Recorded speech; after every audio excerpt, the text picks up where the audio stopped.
사랑합니다. 저는 지난번 여호수아 6장의 말씀을 통해 승리한 이후의 삶에 대해서 나누었습니다. 하나님께서 여리고성을 무너뜨리셨고 승리를 이스라엘 백성들에게 주셨습니다. 그리고 헤렘을 선포하셨죠. 헤렘은 여리고성 안에 있는 모든 것들을 진멸하고 하나님께 온전히 바치는 것인데, 그 온전히 바치는 것은 그것을 죽이는 것이 아니라 살리는 것이었고, 결국에 하나님께서 그들에게 모든 것을 주신 것, 그들에게 생명을 주신 것이라 말씀을 드렸습니다.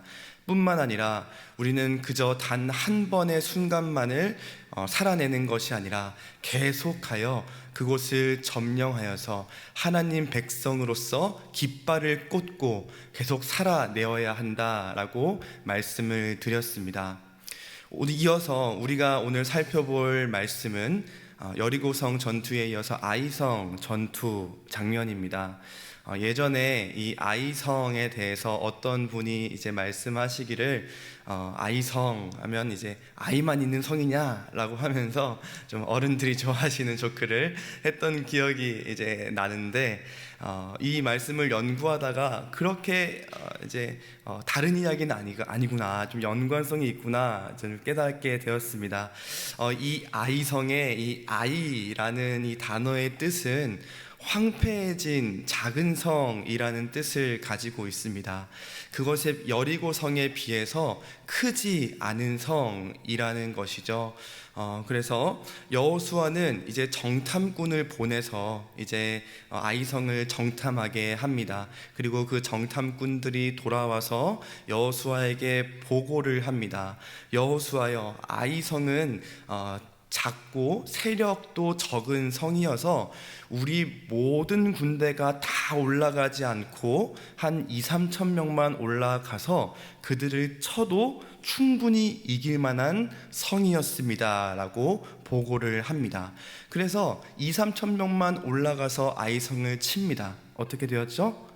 패배했습니다. 왜 패배를 했냐면 약해서도 아니었고, 그들이 전쟁에서 실수를 해서도 아니었습니다. 오늘 본문 말씀 7장 1절 말씀이 이것을 밝히고 있는데 함께 확인하겠습니다. 이스라엘 자손들이 온전히 바친 물건으로 말미암아 범죄하였으니, 어떤 문제가 있었냐면 지난번에도 말씀을 드렸던 것처럼 하나님께서 승리를 주시고 헤렘을 선포하셨어요. 그래서 모든 것을 하나님께 온전히 드려라 라고 말씀을 하셨으나, 그 온전히 바친 물건으로 말미암아 범죄를 했다라고 말합니다. 그래서 이는 유다 지파 세라의 증손 삽디의 손자 갈미의 아들 아간이 온전히 바친 물건을 가졌습니다. 여호와께서 이스라엘 자손들에게 진노하시니라. 크고 철옹벽 같았던 그 여리고성과의 전투에서도 압도적으로 승리했던 이 이스라엘 백성들이 이 작고 적은 아이성과의 전투에서 패배한 이유는 하나님께 마땅히 드려져야 할 물건이 아간으로 말미암아 훔쳐졌기 때문이라고 정확하게 말씀하고 있어요. 그런데 우리 하나님께서, 전능하신 하나님, 모든 것을 손안에 쥐고 계시는 하나님께서 고작 그 외투한 벌, 그 작은 돈 때문에 화가 나고 억울하고 아깝고 너무나 마음이 답답해서 그래서 이렇게 패배하게 하셨을까요? 그것은 아니라는 것입니다. 패배하게 하신 것은 그저 한순간의 감정 때문이 아니라 하나님의 명령이 있었습니다. 여호수아 6장 18절 말씀 한번 확인하겠습니다. 너희는 온전히 바치고 그 바친 것 중에서 어떤 것이든지 취하여 너희가 이스라엘 진영으로 바치는 것이 되게 하여 고통을 당하게 되지 아니하도록 오직 너희는 그 바친 물건에 손대지 말라. 하나님께서는 여호와께 온전히 바쳐진 것들을 손대지 말라 하셨는데, 그 전리품들을 보고 욕심이 난 아간이 그 전리품을 훔쳤고, 그리고 그 결과 진멸되어야 할 그 전리품들, 온전히 바쳐져야 될 그 전리품들 대신에 그 전리품을 취한 아간이 진멸의 대상, 헤렘의 대상이 되었습니다. 그뿐만 아니라 그 아간이 속한 이스라엘에게 패배와 죽음이 이루어진 것입니다. 사랑하는 성도 여러분, 과연 우리는 어떻습니까? 아간같이 하나님께 마땅히 드려져야 할 것을 마땅히 드리고 계십니까? 하나님께 마땅히 드려져야 할 것을 내가 취한 적은 없으십니까? 이것은 비단 돈의 문제만이 아닙니다. 하나님 앞에 온전히 드려져야 할 시간, 여러 가지 일정들과 상황들 때문에 하나님께 드리고 있지 않지는 않으십니까? 하나님 앞에 헌신하고 봉사해야 된다라는 것은 머릿속으로 알고 순종해야 함은 우리가 알고 있으나 하나님께 마땅히 드려지지 않고 있지는 않습니까? 하나님 앞에서 양심을 판 행동을 한 적이 있으십니까? 거룩을 지키지 못한 적이 있으십니까? 사랑하는 성도 여러분, 하나님 앞에 마땅히 드려야 할 것을 드리시기를 바랍니다. 또 마땅히 우리 하나님 앞에 결단한 것이 있다면 지키시기를 축복합니다. 아간처럼 하나님의 것을 훔치는 자가 아니라 하나님 앞에 드려야 할 것이 있을 때, 하나님의 말씀이 있을 때는 하나님께 나의 돈이든 시간이든 나의 모든 것을 주 앞에 드릴 수 있는 복이 있기를 예수님의 이름으로 축복합니다. 아이성 전투에서 패배한 결과는 무엇이었습니까? 바로 이스라엘 백성 그리고 이스라엘의 가족들 36명이 죽게 된 것이었습니다. 누구 때문이죠? 바로 자신의 욕심 때문에 하나님의 것에 손을 댄 아간 때문이었습니다. 지금 우리가 성경을 읽는 우리는 하나님께서 말씀해 주셨기 때문에 이미 아간 때문이라는 것을 우리는 알고 있습니다. 그러나 당시 아이성 전투에서 패배한 이스라엘 백성들은 왜 우리가 이스라엘 백성 그 아이성 전투와의 이스라엘 백성이 졌는지 이해할 수 없었습니다. 그래서 여호수아와 장로들은 하나님 앞에 엎드리며 옷을 찢으며 통곡하며 하나님 앞에 부르짖었습니다. 여호와여, 여호와께서 저 요단강을 건너게 하셨고 우리를 이곳 가운데 부르셨는데 왜 우리를 지게 하셨습니까? 왜 우리에게 죽음을 주시고 패배를 주셨습니까? 라고 하나님 앞에 부르짖습니다. 그러자 하나님께서 말씀을 하시죠. 너희가 패배한 것은 내 명령을 어기고 범죄하여 도둑질했기 때문이다.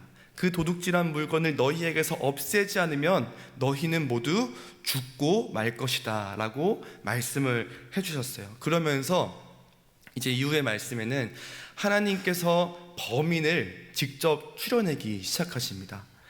다음날 아침에 이스라엘 온 백성들을 모으십니다. 집합시키셨어요. 그래서 12지파, 엄청 많은 숫자이겠죠. 이스라엘이 출애굽할 때 장정만 60만 명이었는데 굉장히 많은 백성들이 모였을 것입니다. 그 12지파 중 유다 지파를 하나님께서 뽑으셨어요. 그 유다 지파 중에 있었던 수많은 족속들 중에 세라 족속을 뽑으셨습니다. 그 세라 족속들 중에 있었던 수많은 가족들 중에 삽디의 가족을 뽑으셨고, 그리고 갈미의 아들 아간이 뽑혀서 그가 범인으로 드러나게 된 것입니다. 정말 이렇게 숨막히는 순간들이 지나갔어요. 정말 민폐 아닙니까? 그나마 자수했다면 그나마 나았을 텐데, 그 이스라엘 백성부터 해서 지파, 족속, 그 가족까지 오기까지 꽁꽁 숨긴 것입니다. 우리도 이런 생각이 드는데 당시 이스라엘 백성들의 생각은 어땠을까요? 모든 이스라엘 백성들, 모든 지파와 그 족속들, 심지어 가족들까지 자신을 경멸하기 시작합니다. 왜죠? 그 사람 때문에 이스라엘 백성이 패배해서 우리의 가족 36명이 죽게 된 것이기 때문이에요. 뿐만 아니라 그 이른 아침에 온 이스라엘 백성들이 모여서 한자리에 모이는 수고도 했습니다. 얼마나 화가 납니까? 그래서 여호수아와 그의 장로들 그리고 여러 사람들이 이제 그의 장막으로 막 쫓아갑니다. 쫓아가서 이제 짐들을 뒤지고 그의 장막들을 뒤지니까 정말로 그곳에서 아름다운 외투 한 벌과 은 200세겔과 금 50세겔이 정말로 나온 거예요. 하나님 앞에 드려져야 할 것이 나오게 된 것입니다. 그래서 아간은 온 이스라엘 백성들 앞에 끌려 나와서 돌을 맞고 그 물건들까지도 돌을 치고 그리고 불살라 죽게 된 것입니다. 사실은 이 아간이 죽었다라는 것을 우리는 당연하게 생각하는데 사실은 아간은 죽을 죄는 아니었습니다. 왜냐하면 하나님께서 명령하실 때, 하나님께서 말씀하실 때 그 물건을 멸해라, 너희가 살 수 있는 방법은 그 물건을 멸해라 였습니다. 그런데 이 이스라엘의 분노와 광기는 이 아간을 죽음으로까지 인도한 것입니다. 참 씁쓸한 결말이죠. 그러나 여러분, 정말 이러한 문제가 아간만의 문제였을까요? 과연 이것은 아간만 돌맞고 죽으면 끝나는 문제였을까요? 예전에는 이 아간을 생각하면 왜 아간은 하필 하나님의 것을 훔쳐서 이렇게 이스라엘 백성들을 패배하게 하고 다른 사람들을 죽게 하는 이 피해를 끼쳤을까라고 생각하면서 자신의 이익만 생각하고 남에게 피해를 주는 사람들을 보면 저 아간 같은 놈이라고 생각하고 막 비난하기도 했었습니다. 그러나 말씀을 묵상하면서 비록 아간이 범죄했지만 하나님께서 이스라엘 전체에게 말씀하고 계심을 발견했습니다. 말씀 11절 말씀 확인하겠습니다. 이스라엘이 범죄하여 내가 그들에게 명령한 나의 언약을 어겼으며 또한 그들이 온전히 바친 물건을 가져가고 도둑질하며 속이고 그것을 그들의 물건 가운데에 두었느니라. 아간만이 범죄한 것이 아니라 하나님께서는 이스라엘이 범죄했다라고 정확하게 말씀하시고 그들이 나의 언약을 어겼다라고 말씀하십니다. 물론 이스라엘이 아간처럼 대놓고 하나님의 것을 훔친 것은 아닙니다. 그러나 아이성 전투의 과정 속에서 나타난 이스라엘 백성들의 모습을 보면 이스라엘 백성들의 신앙의 태도를 발견할 수 있는데 거기에서 하나님의 것을 훔친 장면이 나옵니다. 3절 말씀 확인하겠습니다. 여호수아에게로 돌아와 그에게 이르되 백성을 다 올라가게 하지 말고 2-3천 명만 올라가서 아이를 치게 하소서. 그들은 소수이니 모든 백성을 그리로 보내어 수고롭게 하지 마소서 하므로. 이스라엘은 아이성 전투를 앞두고 정탐을 했죠. 그래서 그 정탐 결과 아이성은 작은 성이었기 때문에 우리는 다 올라가지 않아도 되고 2-3천 명만 올라가서 수고하면 된다라는 이 보고는 어찌 보면 사람의 눈으로 봤을 때 굉장히 합리적인 보고요, 그리고 효율적이고 비소모적인 아주 훌륭한 전략이었을 수도 있습니다. 그러나 이 말씀을 자세히 살펴보면 이스라엘의 태도가 점점 삐딱해져감을 볼 수 있어요. 첫 번째로 그 정탐꾼들의 보고를 살펴보면 그들은 소수다라고 말합니다. 여기서 소수다라고 말하는 것은 히브리어 단어를 살펴보면 비교급으로 나타나져 있습니다. 비교급은 이제 나와 너를 비교하는 거예요. 그래서 그들은 소수다라고 하면서 그 의미는 그들은 우리보다 적고 그들은 우리보다 낮으며 우리가 그들보다 높고 우월하다라는 의식이 그 단어 가운데 내재되어 있다라는 것입니다. 두 번째로는 정탐꾼들은 이어서 우리를 수고롭게 하지 마소서라고 합니다. 여기서 수고롭게 한다라는 것은 귀찮게 하다, 우리를 피곤하게 하다, 괴롭게 하다라는 뜻을 가지고 있어요. 그들은 여리고성 전투 때에 이런 기억들이 막 미화가 되었나 봅니다. 그래서 거기에서 여리고성도, 그 큰 여리고성도 이겼는데 작은 아이성쯤이야 우리는 쉽게 이길 수 있지라고 생각하며 뻔뻔한 교만함이 그들에게 생겨난 것입니다. 그런데 솔직히 말해서 그 여리고성 전투를 정말 그들의 능력으로 이겨낸 것입니까? 아닙니다. 그들이 고생해서 피 흘려서 피땀 흘리면서 전쟁에서 싸운 것입니까? 아니죠. 하나님께서 그들에게 말씀하신 대로 그저 여리고성을 돌고 그 여리고성에서 소리를 지른 것밖에 없습니다. 아무것도 한 게 없는데 하나님께서 싸우시고 승리하시는 그런 거룩한 전쟁에서 그들은 괴롭습니다. 귀찮습니다. 피곤합니다. 우리를 수고롭게 하지 마옵소서 라고 말하고 있는 것입니다.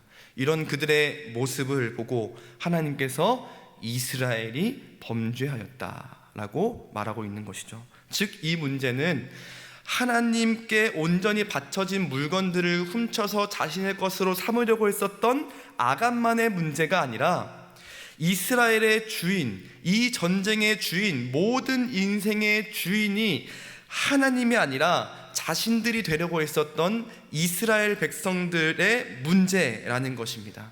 그러면서 하나님께서 도둑질한 아간을 본보기로 삼으시면서 하나님의 주인 되심을 도둑질하지 말아라 라고 말하면서 이스라엘 너희의 진정한 주인은 하나님이심을 말씀하고 계신 겁니다.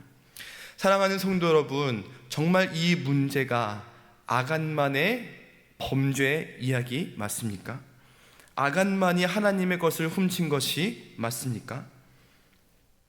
우리 가정에, 우리 공동체에, 우리 교회에, 또 순모임에, 또 부서에 이런 아간과 같이 부족한 사람들이 있을 것입니다. 문제가 있는 사람이 있을 수도 있습니다. 그러나 정말 아간과 같이 생각되는 그들만의 문제 맞습니까? 사실 내가 교만하여 하나님의 자리를 훔쳤고 남들을 재단하고 평가하는 그런 우월한 자리에 스스로 섬으로 너희는 소수다, 너희가 부족하다, 내가 맞다, 너희는 틀리다, 그러니까 나를 귀찮게 하지 말아라, 나를 괴롭게 하지 말아라 라고 하면서 하나님과 같이 되려 한, 하나님의 자리에 서려 한 이스라엘과 같은 자가 내가 아닌지 우리는 돌아보아야 합니다. 가정 가운데서도, 순모임 가운데서도, 공동체 가운데서도 우리는 연장자의 자리에, 또 부모의 자리에, 선생님의 자리에, 더 상급자의 자리에 있을 수 있습니다. 그러나 그 자리에서 오히려 그 아간을 표적으로 내밀면서 그 아간만이 잘못한 것이라 라는 것을 말하면서 자신의 죄를 은근슬쩍 덮으려 한 것은 아니었는지 돌아볼 수 있어야 합니다. 사랑하는 성도 여러분, 분명 이 아간 이야기는 하나님의 심판의 메시지임은 맞습니다. 그러나 이 이야기를 자세히 살펴보면 당연하지만 이상한 점이 있습니다. 하나님께서는 이미 범인을 알고 계셨지만 하나님께서는 곧바로 아간을 지목하여 그 죄를 도려내지 않으셨다라는 겁니다. 하나님께서는 너희에게 도둑이 있다라고 경고하셨고 그 다음날 아침까지 기다리셨습니다. 그 다음날 아침 이스라엘 백성들이 모이게 하셨고 그 이스라엘 백성에서 아간을 바로 지목한 것이 아니라 유다 지파를 지목하셨고 세라 족속을 지목하셨고 삽디의 가족들을 지목하시고 계속해서 점진적으로 지목하셨어요. 이것은 범인을 추려가는 과정이 아니라 아간에게 기회를 주고 있는 하나님이신 겁니다. 이 아간 이야기는 하나님의 심판에 대한 이야기이지만 사실 그 안에 하나님께서 아간을 오래 참아주시고 기다려주고 계신 이 하나님의 사랑이 자욱하게 깔려 있는 것을 볼 수 있습니다. 이 사랑은 아간을 향한 사랑이기도 하지만 이 사랑은 우리를 향한 사랑인 줄을 믿습니다. 그러므로 이 사랑을 받은 우리는 그 사랑을 흘려보내야 할 줄도 믿습니다. 말씀을 맺겠습니다. 아간은 진멸되어져 하나님께 바쳐져야 할 것을 가로채 훔쳤습니다. 그래서 그 물건을 가진 아간이 도리어 진멸의 대상이 되었고, 그 아간이 속한 이스라엘 백성에게 패배의 죽음이 다가갔습니다. 그러나 사실 이 아간만이 문제가 아니라 이스라엘 백성 전체가 범죄를 한 것이었습니다. 바라기는 우리 공동체가 하나님의 것을 훔친 아간만을 적발하고 찾아내려 막 애쓰는 그런 공동체가 되는 것이 아니라, 내가 아간입니다 라고 고백하면서 내가 서 있던 하나님의 자리에서 내려와 아간을 품어주고 아간을 용서해주고 그를 끌어내어 죽이는 우리가 되는 게 아니라, 아간을 사랑해주고 아간을 품고 함께 공동체 가운데 하나님의 나라를 이루어갈 수 있는 우리가 되면 좋겠습니다. 그래서 우리 가정과 또 교회와 모든 공동체가 교만으로 가득 차서 진멸되는 헤렘이 아니라 하나님 앞에 거룩하게 구별되어 하나님께 온전히 바쳐지는 우리가 되면 좋겠습니다.